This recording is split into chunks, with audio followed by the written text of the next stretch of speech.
Hello and welcome. Well, it would seem that at least one, I'm sure many more, not so right-leaning outlets are a little bit anxious about South Park's return on September 30th.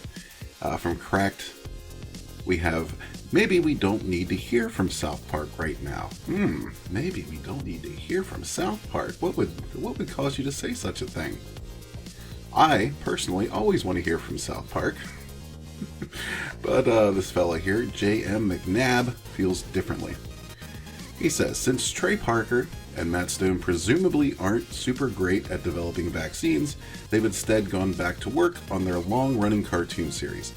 Later this month, Comedy Central will air a South Park 1-hour pandemic special, the first of its kind since nobody in 1918 bothered to invent cable television. Oh, that's clever.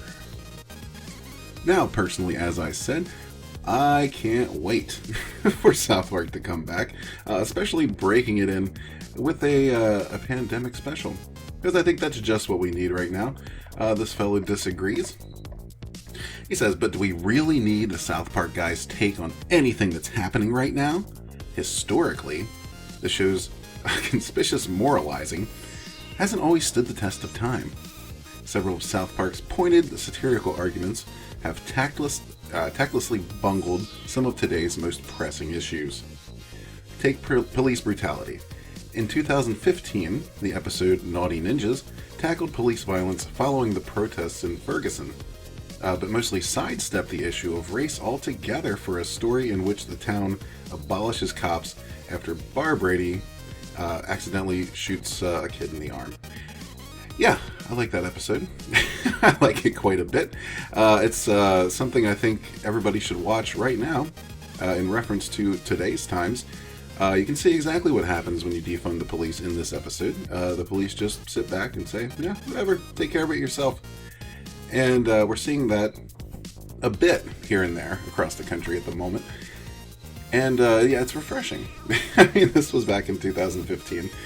And it very much applies today.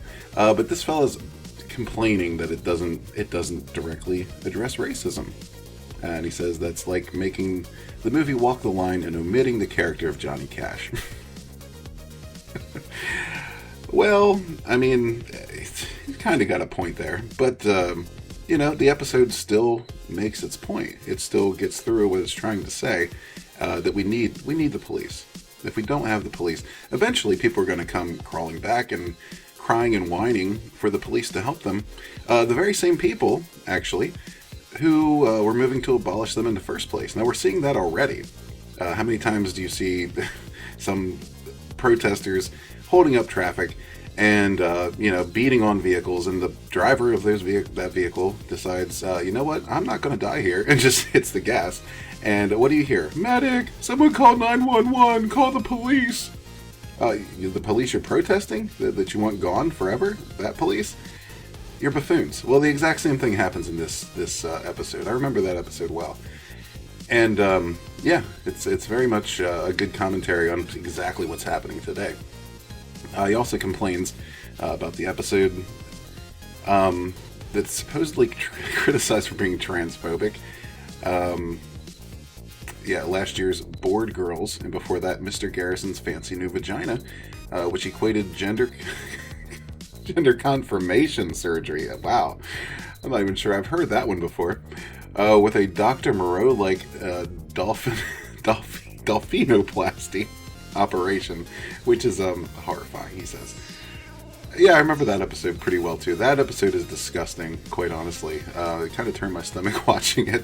South Park went through a run where they just really went with sick and gross for their humor, which lasted maybe a year or two. I wasn't too big of a fan of those seasons, but, I get the point. They're basically just saying, oh, you can be anything you want. you can transition to anything you want in this episode. Gerald here wanted to become a dolphin. Kyle wanted to be a tall black basketball player. And it turned out very badly for them. But they go on to say their 2006 episode Man Bear Pig preached that the biggest problem with climate change was not the devastating environmental catastrophe, but former Vice President Al Gore's whiny alarmism. They said it was a take so bad they devoted an entire episode to recanting that thesis 12 years later. I still don't buy that. I'm still not sure that that's exactly what they were doing with that follow-up episode. I think they were just playing on something that they already had, bringing Al Gore out of the closet, so to speak, to be a hero. But, yeah, climate change is still waiting on the actual science for that. Not science, it's just been paid results. Anyway, so he goes on to say, so when the show has historically shit the two-dimensional bed covering subjects that are such dire importance, why would we trust Parker and Stone to apply the same misguided, self-righteous filter to matters concerning the GD pandemic? It's just that South Park has held cultural opinions that wouldn't fly today. He admits we all have. But they package their views as moral imperatives that are beamed into millions of homes across the world. Well, that's what happens when you get a TV deal. Just kind of what happens. So basically what you're complaining about here, correct me if I'm wrong, is that they are putting their beliefs into their entertainment that they're producing for the rest of us. Where have I seen that before? Pretty much everywhere. There's groups like the Fandom Menace, Comicscape, all being demonized because they're sick and tired of people, you guessed it, putting their political views, jamming their moral imperatives into entertainment that we consume. It's supposed to be escapist entertainment. Now, South Park from the very beginning has made it quite clear that they're, it's satire, and they are making fun of the state of the world at any given time. So, yeah, you're going to have politics, you're going to have religion, you're going to have all kinds of sensitive issues in this thing, and you know that going in. So it's no mystery. But there's other things that are not satire whatsoever that are still having all these weird, a lot of times weird, viewpoints jammed into the product. People don't like it, but you're okay with that. It's satire that you hate. Okay, gotcha.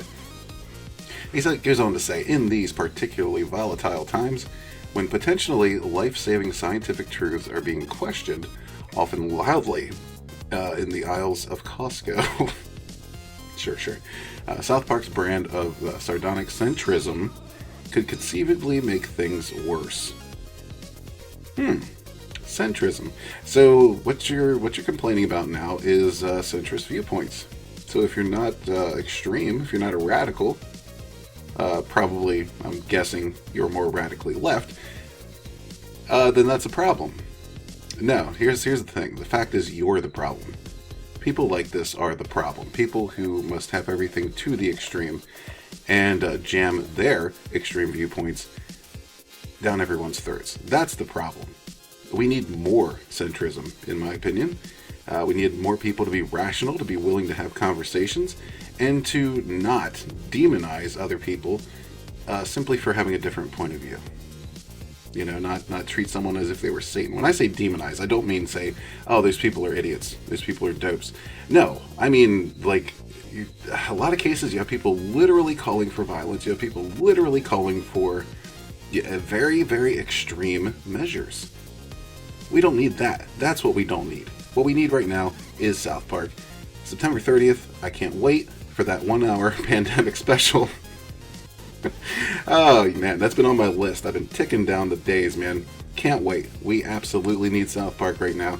And I think it'll do everybody a bit of good, except for maybe, extremist weirdos that don't want to hear anything but from, the inside of their echo chamber. So let me know what you think in the comments below. If you're not already subscribed, please hit that subscribe button. That's free, doesn't cost a thing. Become a member of the gays community. And thank you all for watching. We'll catch you on the next one. Peace.